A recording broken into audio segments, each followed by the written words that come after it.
We have the Minister of Transport, who doesn't need any introduction, joined by on the right, is this Group CEO of Transnet, Ms. Michelle Phillips.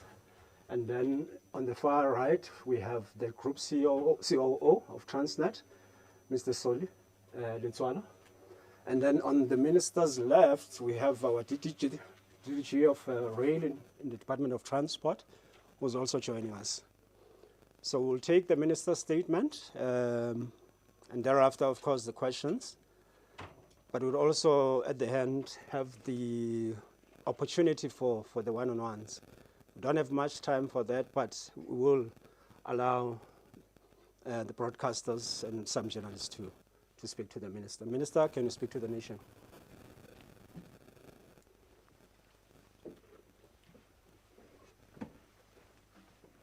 Thank you. Thank you very much, Mr. Msibi, and good morning to everybody. Allow me to acknowledge Ms. Michelle Phillips, Mr. Collins. That was a bad boo-boo. Mr. Soli Letswalo, and of course our DDG for Rail in the Department of Transport, Mr. Nwako Makayepa. Ladies and gentlemen, I am very excited to stand here today before you to announce that Transnet, through its operating division, Transnet Rail Infrastructure Manager, or what we call TRIM, has completed the adjudication process to select new train operating companies. This is a significant step in our rail reform journey and makes open access to freight rail a reality in our country. It will contribute to a more efficient, reliable, and sustainable rail system that can promote inclusive growth and, of course, ensure job retention and future job creation. In March 2022, Cabinet approved the National Rail Policy, which lays the basis for third-party participation in the Transnet network while the infrastructure remains state-owned. The rail policy advances structural reforms that enable private sector investment, optimal utilization of the rail network, and effective economic regulation that facilitates equitable access to the network and ensures that it is properly managed. The benefits of third-party access, among other things, will include improving utilization of the network and thus increasing rail efficiency, reducing network unit costs by involving more operators, increasing revenue to contribute to the investment in the maintenance and modernization of the network, and reducing the external costs of freight logistics and improving the competitiveness of rail as a more environmentally friendly mode of transport. The roadmap for the freight logistics system in our country was approved by Cabinet on the 8th of December 2023. This document gave the interim rail economic regulatory capacity the mandate to manage consultation on Transnet's draft network statement.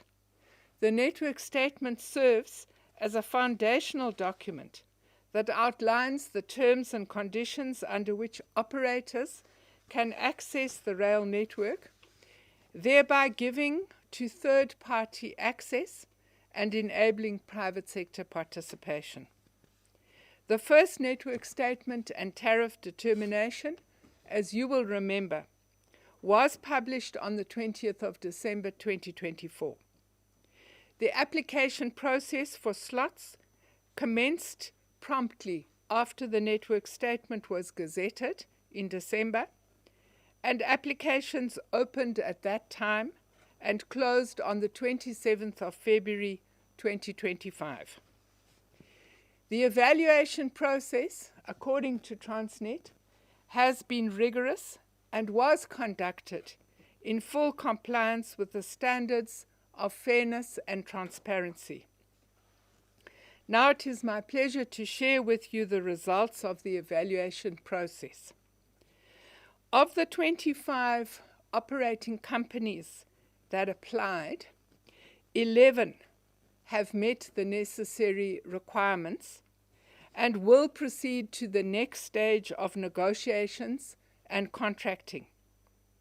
The initial allocations on a total of 41 routes and 6 corridors are as follows.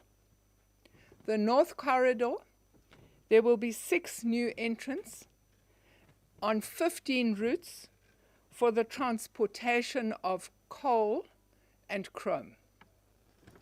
On the Iron Ore Corridor, there will be 1 new entrant and 1 route for the transportation of iron ore. On the Cape Corridor, there will be 2 new entrants and 2 routes for the transportation of manganese. On the Northeast Corridor, there will be 6 new entrants, 16 routes for the transportation of coal, chrome, magnetite, fuel, and containers.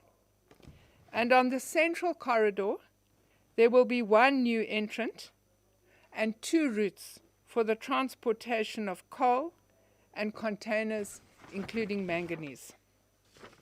On the Container Corridor, which is the Durban route, there will be 4 new entrants, 5 routes for the transportation of containers, coal, and sugar.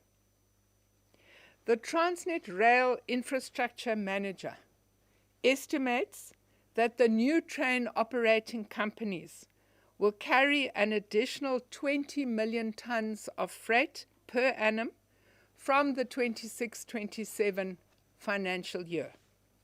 This will supplement Transnet Freight Rail's forecasted volumes and contribute to government's target of increasing freight moved by rail to 250 million tons by 2029.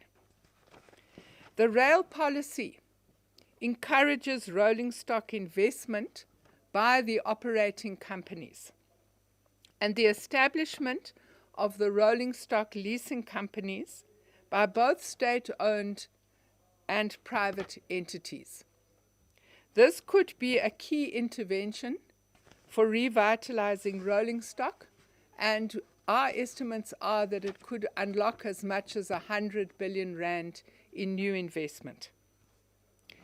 New entrants who have met the requirements will receive conditional award letters outlining award conditions, including the need to complete the Railway Safety Regulator's permit applications, rolling stock readiness, securing port offloading capacity, and other operational processes. Durations of the allocations range from 1 to 10 years, and operating companies can commence with operations once the relevant conditions have been addressed. Next week, TRIM will open applications for parties who wish to submit ad hoc applications for additional or new route allocations in the current 25-26 timetable period based on Volume 3 of the network statement. And this information will be available on the Transnet website. In due course, the Department of Transport will announce the date of publication of Volume 4 of the network statement and when applications will open to apply for available slots for the 26-27 financial year. We will also be incrementally enhancing our regulatory framework to ensure that the slot allocation process is guided by certainty and responsiveness to our rail reform program. Ladies and gentlemen, today's announcement is not just about the allocation of rail slots. It is a step towards a future where our railways drive economic growth and, of course, create many, many thousands of jobs. I would like to take this opportunity to thank all of those who have contributed to the success of this process. You would understand that to be able to move from December last year to the actual allocation of slots in August this year has been a massive undertaking. And I think that it is appropriate that I need to thank Ms. Phillips and the whole team at Transnet for the incredible work that they have done. And of course, my job would not be complete if I didn't thank the DDG Rail, who has to take phone calls from me every 2 days. Where are we on this process and that process? So I think that we have succeeded in laying the groundwork towards an efficient rail system that addresses the needs of today while being future orientated and starting to address the needs of tomorrow. Thank you very much.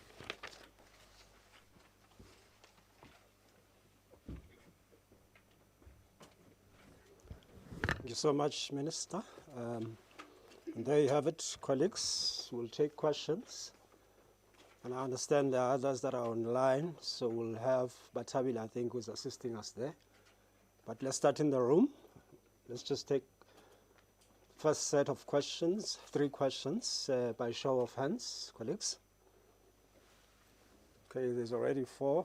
We'll start with you in the front, and then SABC and EMC at the back, and then we'll come this side.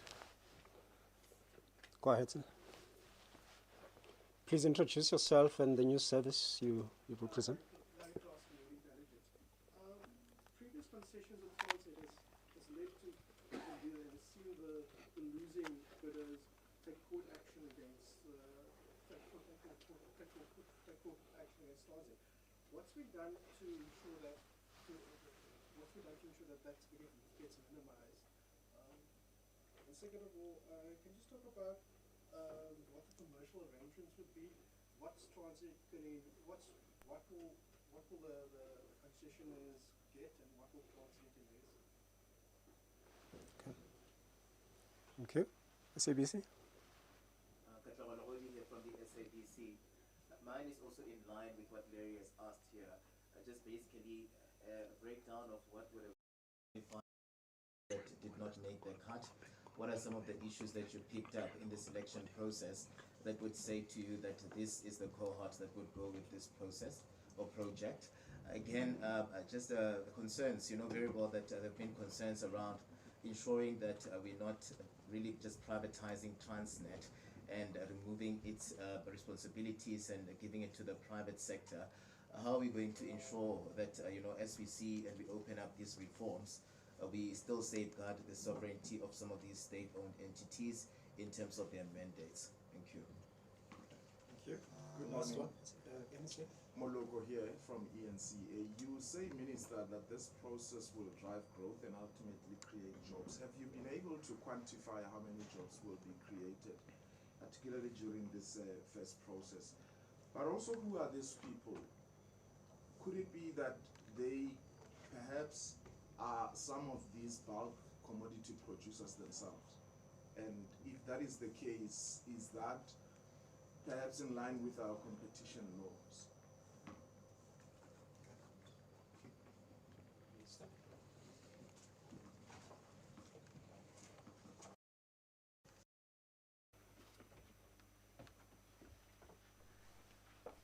So I think it's important to start off and just draw the distinction between a concession and a third-party operator. Because what we're not doing today is giving certain lines over to certain operators on an exclusionary basis. And I think you would have heard that the possibility, remember at the moment, we are moving in the region of 160 million tons of freight. We want to reach 250 million tons of freight. So Transnet Freight Rail is moving the existing quantities of freight. But Transnet Freight Rail has limitations in terms of being able to reach our target of 250 million tons. And those limitations relate to operating processes, shortage of rolling stock, and of course the conditions of the lines themselves. Where we would be looking at concessions, and those concessions would relate to those who would be interested in investing in infrastructure. That is, you will remember we had the request for information earlier this year, and we are going later on this year to begin the process of issuing requests for proposals. And those would be concessions, probably. There might be BOTs, but probably it would be the concession basis. Now, what we're trying to do is bring in the additional operators to assist us to carry the 90 million tons that we are short. So the 90 million tons is the appetite. It's people who are saying to us, we don't want to be moving these goods on road. We want to be moving them on rail. And we are saying, let's begin the process of bringing in additional operators who can help us to meet the appetite. And the research that we've done has indicated that those operators in the next year can add in the region of 20 million tons. So they are not cannibalizing Transnet Freight. They are adding capacity to what Transnet Freight is already carrying, because Transnet Freight is already carrying 160 million tons. But what we want to do is we want to enable the appetite for rail to be met with the introduction of these new operators. I think what is very important to share with you is that our rail reform agenda, on the one hand, we receive criticism that it's coming very late in the day. Most countries who have introduced rail reform measures did so 20, 30 years ago. Of course, that's not an excuse. Even if we are latecomers to this process, we have to play catch-up. And I think that you would see that there are many different interventions which we are trying to move with speed. But there's a benefit to being a late player in the rail reform space. And that benefit is you can learn from other people's mistakes. So one of the things that we've learned is that in a country where there is only one rail company, it's not a good idea to privatize that company and have only one freight operator, because that might not give the best price to consumers. So we are introducing different operators. Those operators are price takers. The economic regulator will be determining the price and will be determining that price for everybody, all operators, including Transnet Freight. What we've also learned from the international experience is it's not a good idea to sell individual lines. There are lots of people who have appetite to buy individual lines. But what we've learned from other countries, and I think a very good example of this is the rail reform process that took place in the United Kingdom, where individual lines were sold. And the consequence of that is you don't have operability. And you can't move trains between and amongst lines, because you would have different operators that would have different conditions and would not necessarily want their competitors operating on their lines. And you would see that there is now thought in the current government in the United Kingdom to re-publicize, to take public ownership of the rail network. And that thinking really relates to the fact that they want interoperability. So we want to maintain ownership, but I think that we've learned from the Sanral example that you can get good investment in the network from the private sector, and in the end of the concessionaire period, that infrastructure reverts to the ownership of the state. We would have currently in Transnet a similar situation with regard to port terminals, where at a certain point those port terminals that have been concessioned out revert to the state, because the state remains the owner of the port network.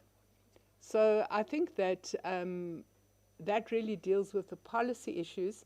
I would want to invite you, Michelle, to deal with how did you choose? Because that was your decision.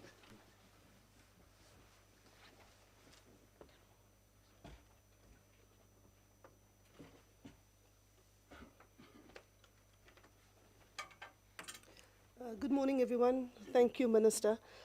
It was not my decision, Minister. Let me say that up front. I think we ran quite a robust process. We had several gates that people had to pass through. But I have to say, I think we have to distinguish this from a bidding process. There were no bids. There were applications made by interested parties. We took them through several gates, what you would call the administrative checks. So we would have a look at who are you, where do you come from, do you meet the requirements of the application process.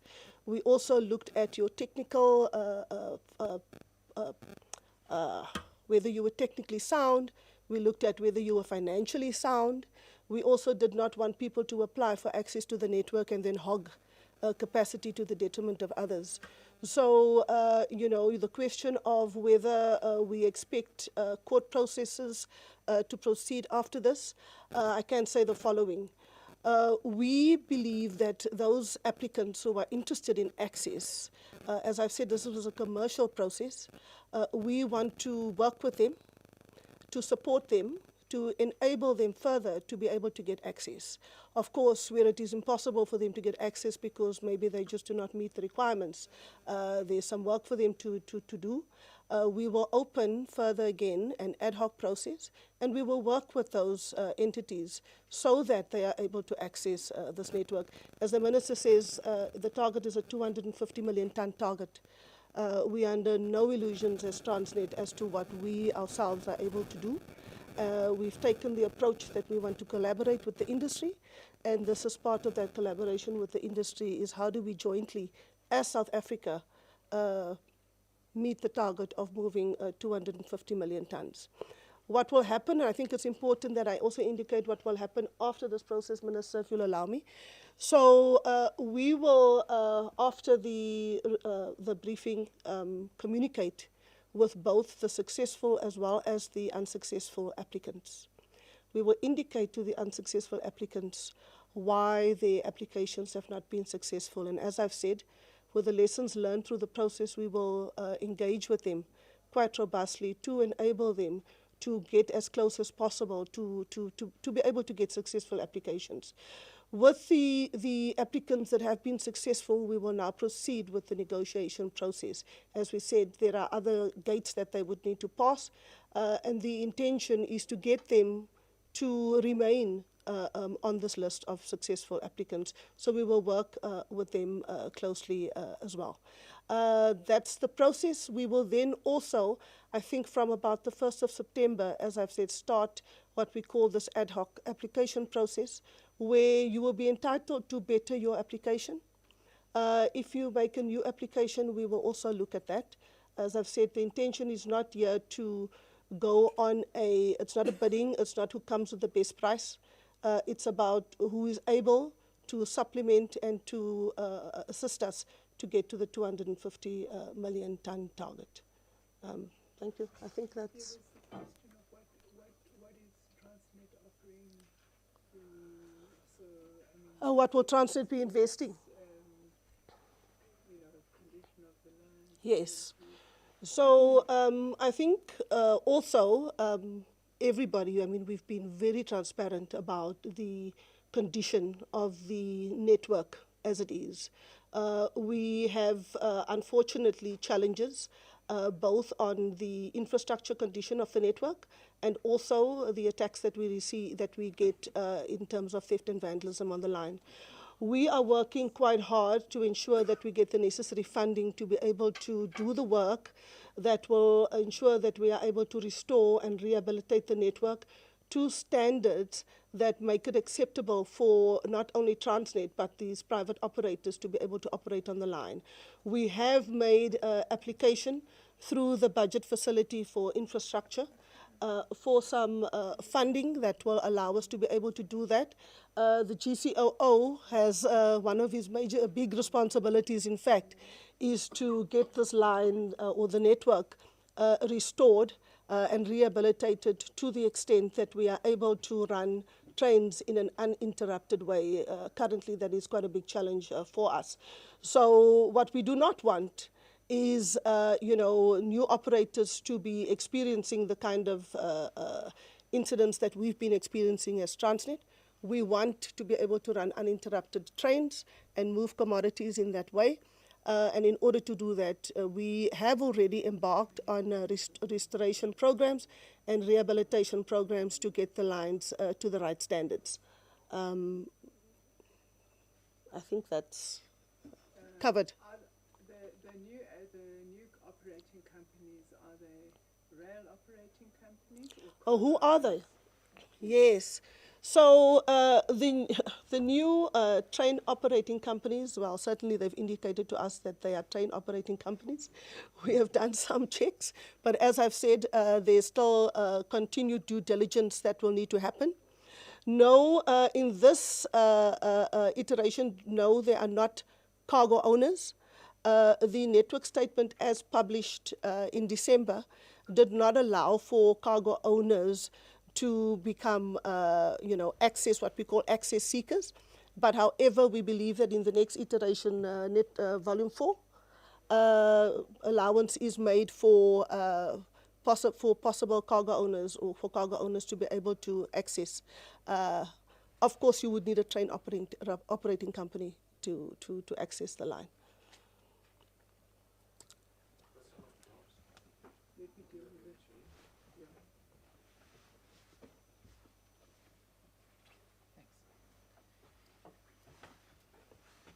At this point, we don't have statistics on the direct jobs that these operating companies are going to create.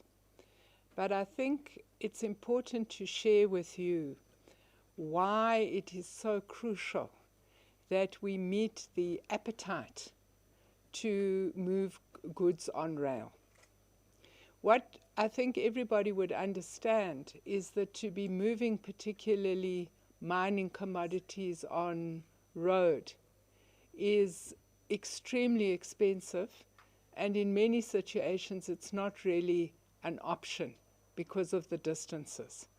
To be moving iron ore, for example, from Sishen to Saldanha is not really an option on road. And the consequence of our current inability to meet freight demand has a direct impact on jobs in the mining sector and also jobs in the agricultural sector.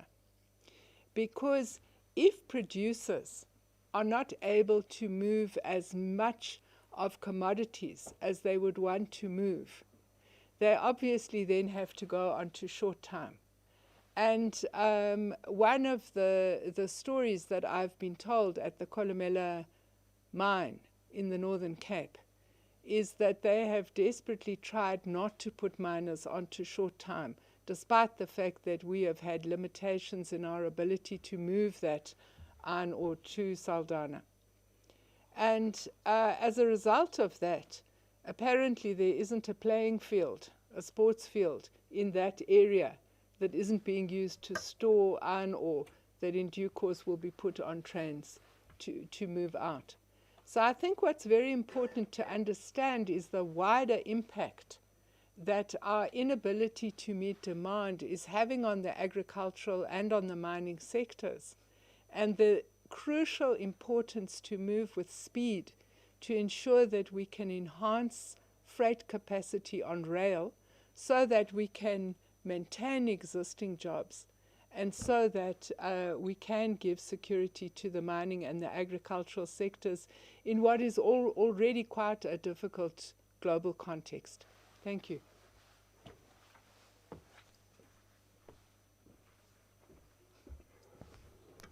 Thanks, Minister and CEO. Can we just check online, Batabile? Don't know if we have any questions online.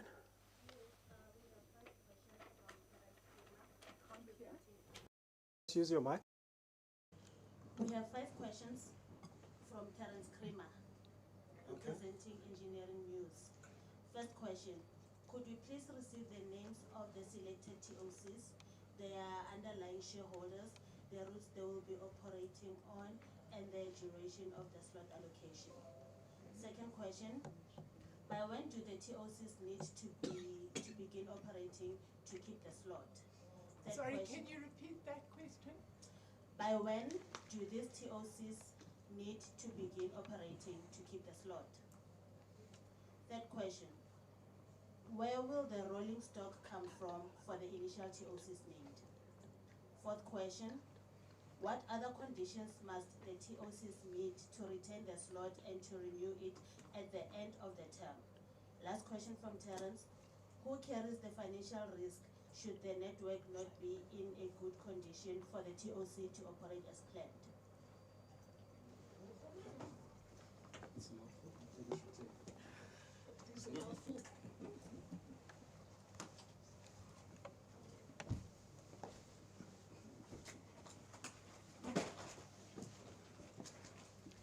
Yeah, it's a mouthful. I'm going to try and respond to that which I've heard, and then you'll remind me if I've missed out anything. The names of the selected, the applicants who will now be receiving conditional awards, as I've indicated earlier, immediately after this media briefing, we will be communicating with both successful and unsuccessful applicants. We will proceed then with the commercial processes, the negotiations, the contracts, the access agreements. We will confirm the readiness, etc. We will do further due diligences. We will then, at some point in the next few weeks, hopefully we're able to conclude this, and then we will be in a position to publish, I believe, the final list of those applicants who remain successful and who will then have access to the network. In terms of by when and do they need to be operating on the line, we've really allowed the applicants to make indication to us in terms of their readiness. They, for example, you will have an applicant who has indicated to us that they will be ready towards the second half of the 26-27 financial year. You have other applicants who have indicated to us that they will be ready towards 27-28 and 28-29. So, as I've said, we are continuing to run the process. We will proceed with the ad hoc process to further allow those applicants who are not successful in this first round to, to further enable them to be able to get access to the line. We are trying to cover a big gap, Minister, of 250 million tonnes. And I think well, 90 million tons, but I mean a target of 250 million. So a gap of about between 90 and 100 million tons is where we need to get to. So, you know, of course, we would want to work with potential operators to get networks. Yes, there will be performance standards. I think it's important. If this is going to be a competitive space, if for whatever reason you are not successful once you have access, of course we will work with you. There will be opportunities for you to remedy whatever breaches may exist. But at the end of the day, you know, we need the system running. And if you are unable to meet requirements that you are expected to require, of course, to meet, of course, we would need to ensure that that slot then maybe goes to someone else. But these are the processes that will unfold as we move forward. I really want us to focus on, you know, the positivity of this and the fact that we will try and enable most operators, if not all, to in fact be able to get onto the network. The matter of financial risk, the network statement, I think when we published it in December, was quite clear that we indicated to the industry what the state of the network is. As we speak, as I've said, we are investing to get the network to the right standard. But, you know, when you get onto this network, you need to familiarize yourself with the network. You need to understand what it is that you're getting into. We will do as best we can in terms of security and whatever we can control. But, yes, I think the network statement said you enter at your risk, and we will work with that. Thanks. Oh, LeaseCo, how do they get access to rolling stock?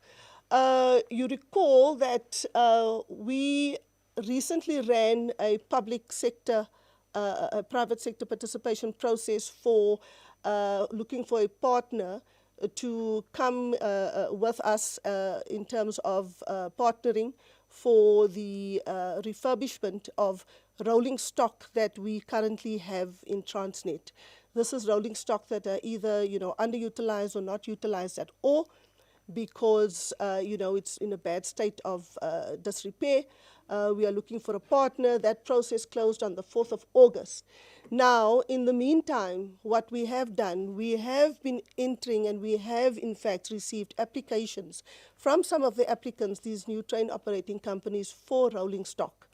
I believe we've got 14 applications for rolling stock. We are working with them, negotiating with them to see what it is possible and what it is that we can make available to them.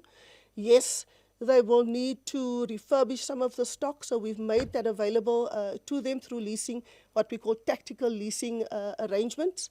The plan is once we've set up this leasing company to then again lease out rolling stock to both private operators as well as TFR should the need arise. Now, some of these train operating companies have approached us, and yes, there are instances where we have made available rolling stock and continue to negotiate agreements with them. So we have a fleet in the country that, yes, requires some work and refurbishment, and then my understanding is that train operating companies will also do the necessary work to fund themselves and to access other markets for rolling stock. Thanks.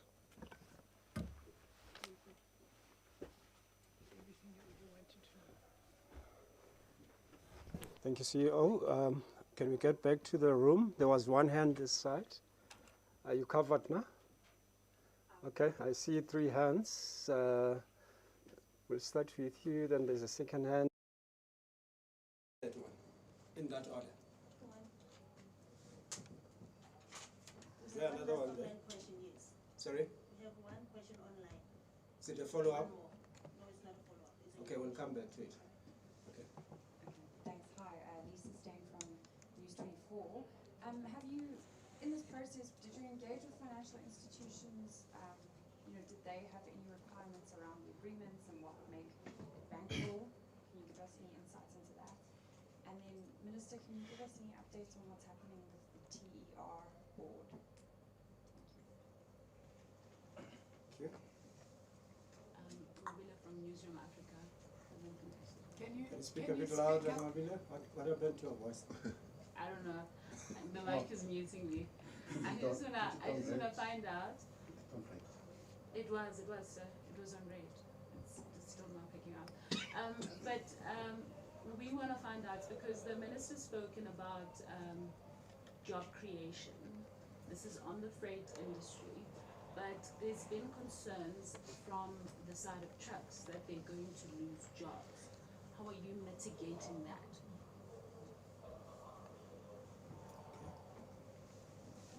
All right, Molokumlot again from ENCA.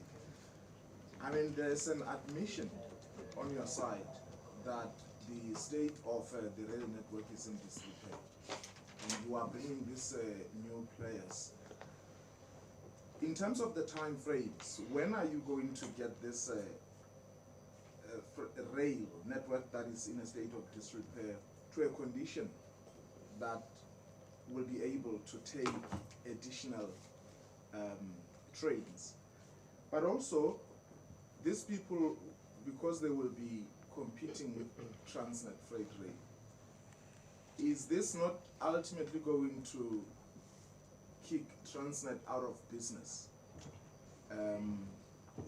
But lastly, is this an admission on the part of government that it has failed perhaps to sustain a state-owned entity which was created primarily for this? Is this an admission that you simply did not take care of this asset?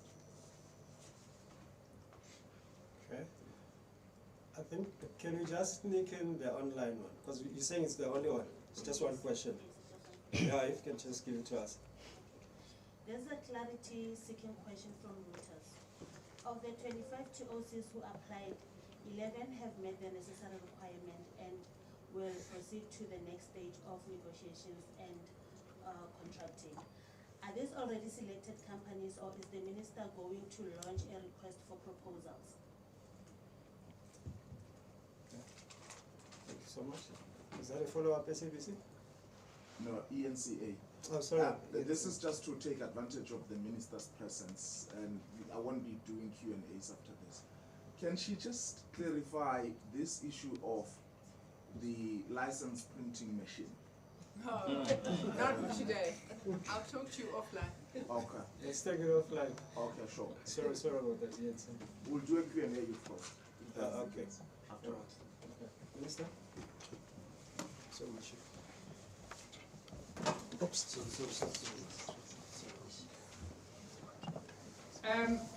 So the first question relates to were there engagements? Yes, there were. I think, Michelle, you can just give a little bit more detail on what was involved. With regard to the Economic Regulator Board, it is back in the cabinet system, and we hope to be able to make an announcement on the final board in September. On the job creation and the trucks, I think what is very important for us to understand is that any modern logistics system is an interoperable system. What does that mean? It means that it may have a shipping or an aviation component. It will have a rail component, but it will also have what we call a last mile component, and that would be a trucking component. So I don't think that there's any intention as we reform and develop the country's logistics system to remove trucking. What we want is for trucking to have its rightful place in the logistics system, and generally you would find that trucking has a role to play in global logistics systems, in last mile, in first mile, and obviously in areas where it is appropriate to be moving goods on road rather than on rail. So if you are dealing with containers, generally speaking, you would be unloading the container near to the port, and then the destinations of the cargo inside the container would be very varied. And so that is where you would bring in the trucking sector. So just as the fact that we want to reinstate passenger rail as the backbone of the passenger transport system does not mean there's no role for taxis and buses. So when we say that we want to reinstitute freight rail as the backbone of the freight system, it definitely doesn't mean there's no place for trucking. I think that what we've got to make sure is that trucking is playing its appropriate, rightful, and cost-effective role in the overall logistics system. Yes, of course, these operators are going to compete with Transnet Freight. Because I think that what we are trying to do here is that we're trying to provide what a freight service is, which is an economic service for the economy. And clearly what the economy wants is the most efficient, effective system at the right price. It's going to be something new for Transnet Freight. But remember, Transnet Freight has got a considerable first participant advantage because Transnet Freight really understands the freight rail business. Many of these operators are, well, they're newcomers. So I think Transnet Freight has got a starting advantage. But Transnet Freight obviously is going to have to continue to improve and to provide a better and better service so that it remains the service provider of choice for those who want to move goods. Look, I think with regard to the question of has government failed or not failed, the history of what happened in state-owned entities during the state capture period and the debt that left these entities, I mean, that's not news to any of you. You all know that. And one of the reasons that Transnet is currently facing difficulties is because they are saddled with that historical debt. But I think it's very important that we understand that the reforms that we're introducing into the rail system are not because of the history of state capture. They are because these rail reforms have been introduced into every major rail system in the world. And I've had the privilege over the last 14 months of doing quite a lot of reading on rail reform across the globe. And it came as an interesting surprise to me to learn that China, Russia, Mexico, of course the European Union, the United Kingdom, the US, Canada, all of those rail companies brought about a separation between the network operation and the freight operation. So this is not something that is unique to our country. These reforms that we're introducing, they have been done everywhere. So Transnet's primary activity going forward is going to be as a network owner. Obviously, they will still be running a freight business. They will still be running, TNPA will still be running a port business. But their primary function is going to be as a network owner and the receiver of revenue from the fact that they are a network owner. And I think that international best practice, as I say, everywhere in the world, has introduced these reforms into the rail sector. So this is not about failure. This is about bringing our system in line with the way that railways are run across the globe. In our instance, we do not believe it's appropriate to privatize infrastructure ownership. And I've already explained to some extent why we don't believe that. And it's to do with the fact that we want there to be interoperability in a strategic economic asset of the country. The question on the selected companies? Yeah. I think the announcement we're making today is of the companies that have been successful in the application process for slots. And we've also explained that they have met all the criteria of the application, and now they've got to get involved in contracting with Transnet. They've also got to get involved in registering themselves as operators with the rail safety regulator. And they're also going to have, if they don't, they are not already rolling stock owners or lessors, they're going to have to acquire rolling stock. There's no RFP process from here. The requests for proposals relate to the issue of those who would be interested in investing in the Transnet network. Now, before I conclude, let me just talk about what are we doing to improve the quality of the Transnet network in the short term and in the medium term. So in the medium term, we are putting out the requests for proposals for those who would be interested in doing major revitalization and investment in our lines.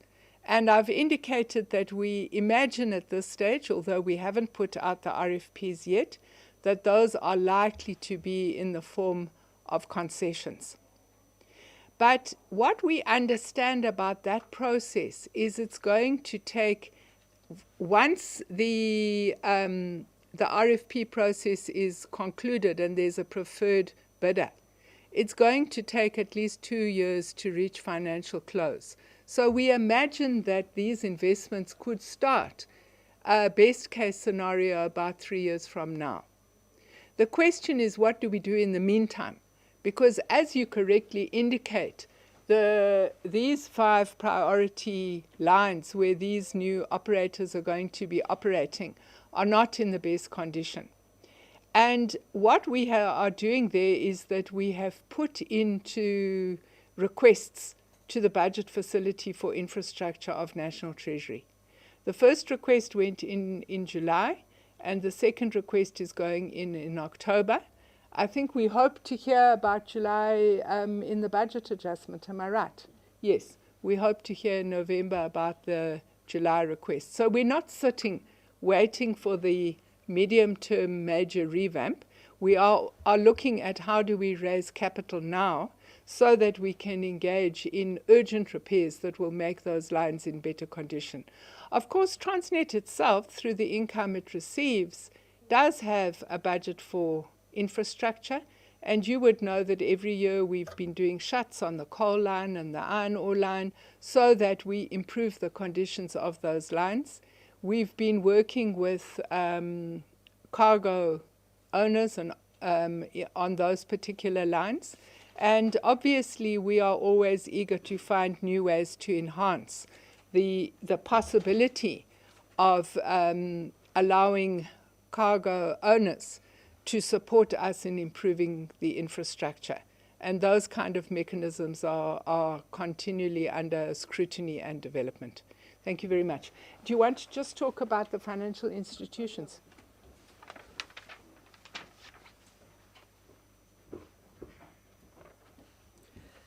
The question on have we engaged with funders or banks? In short, yes, we have. It was necessary for us to do that. And it's been very interesting conversations with the funders. We will continue to have those conversations because, the intention is to enhance the bankability of all of these projects. These train operating companies will be going to funders for funding. If we look at the kind of questions that were asked, 10-year of agreements, and we've indicated, up to 10 years, that's what we're working on. So that should somehow enhance bankability of these projects. The issues of risk came up in terms of the state of the network.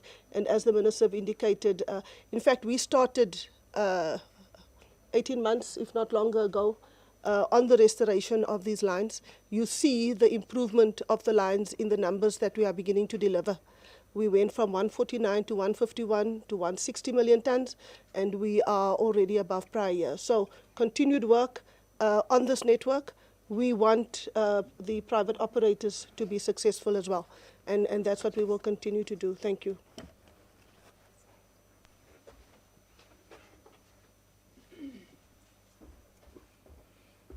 Thank you, Minister and CEO. We're just taking the sweeping questions now, drawing to a close. I see Katleho still wants to come back. Oh, there's another one at the back. So we'll take those. Can I? Oh. Okay. Can we take another set? So there's, the Moloko is back again. So can we, in that order, we'll start with Katleho and then. All right, Katla Logodi again here from the SABC.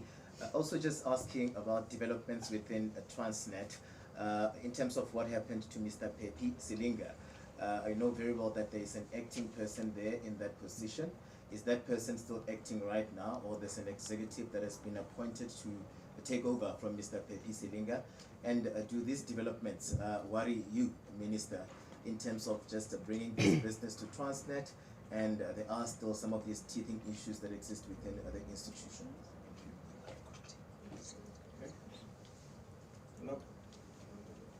All right. The minister said that they have approached the National Treasury. Maybe if you can give us an idea of how much they are requesting. But also, I think the African National Congress, during their party report sometime in February or January, made a suggestion that the National Treasury perhaps must just bail out Transnet, give them a once-off bailout of sort, so that it can start on a clean slate. Maybe CEO, if you can give us an idea of if that were to happen, how much would you need? All right. And then that one, and that would be the last. Can I just check? Would this be, not unless there's follow-ups, can we just cap it now and then we can deal with the rest on the one-on-one basis? Yes, you can go ahead. Okay, so the minister mentioned that... Just introduce yourself, please. I'm Tato from TTFA. Can you speak louder? Just speak to the mic.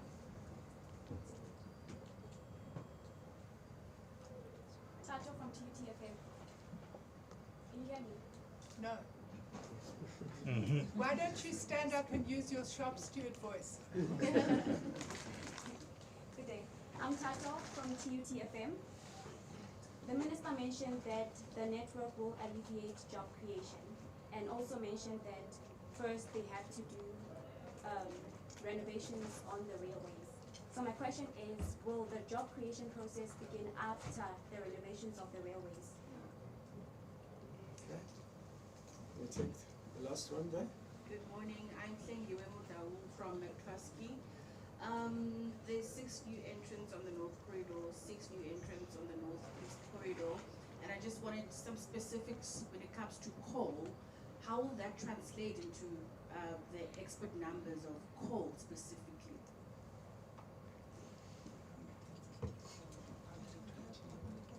We have to get that. Right, we'll just address it. Colleagues, would that be the questions in the room? Anything online, Batabile? Because I do want to close by 11. 10 past already. Okay, that's it, Minister. Over to you.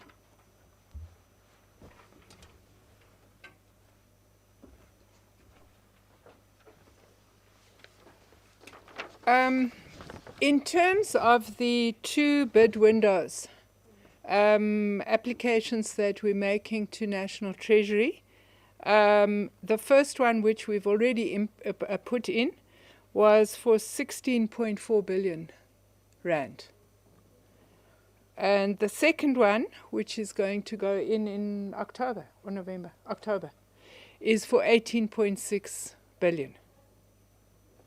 So what you can see is this is significant investment that we would be putting into the rail network should these requests be successful.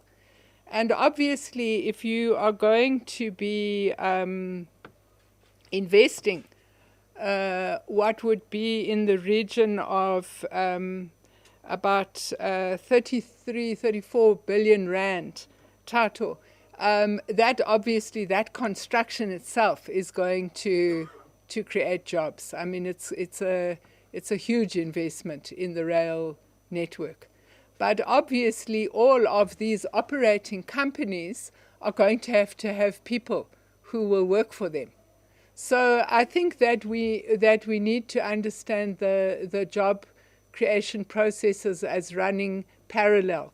Because as we are introducing operating companies, so we are trying to fix the network. With regard to the gap in coal, there's an appetite for 25 million more tons of coal to be carried on rail. What I think we can't give you today is it 10 million? 10 million over 3 years. Yes. So so there's a gap of 25 million tons, and the expectation is the third-party operators will contribute to 10 million of those over the next 3 years. I don't think we're going to comment on ANC Lekgotl's National Treasury. Thanks.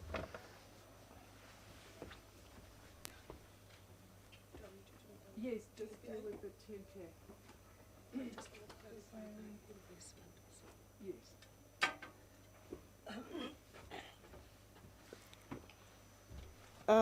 Thank you. So 2 things. I want to clarify the request.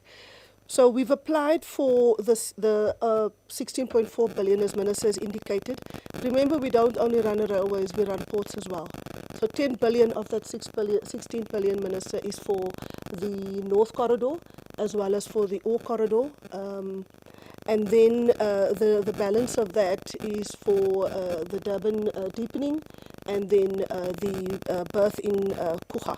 Now, on the matter of the TNPA and the departure of Mr. Selinga, we have commenced with the recruitment process for the new chief executive.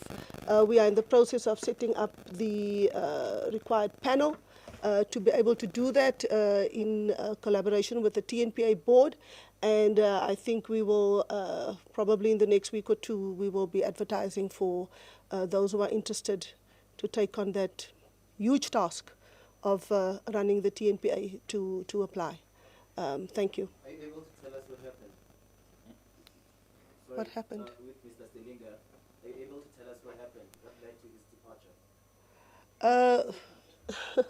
We agreed that we depart. Thank you.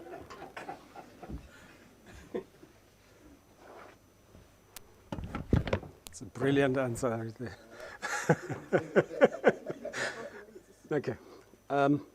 Colleagues, we've come to the end of the presser. So what I do want to sort out now is just to check with the broadcasters in terms of the one-on-ones. I know that Katleho, Moloko, you want to talk to Minister, or you okay? Ngobile? Okay, so, and Roy, you keep quiet these days, so it's fine. So we'll give you the one-on-one in that order. So those who want to speak to Transnet, there's Ayanda. Where is Ayanda? Ayanda Shezi. There she is. So if you can just organize that with Ayanda. and then we'll start with the minister. I think the panel, if they can just sit where they are. So we'll take the minister right here, and then the rest can follow after that. Okay? Thank you so much, colleagues. That brings us to the end of the press conference, and thank you so much, Minister, and your panel. Oh yes, there's tea and sandwiches. So please help yourself. So they want us to do a live crossing. Let me just call them quickly.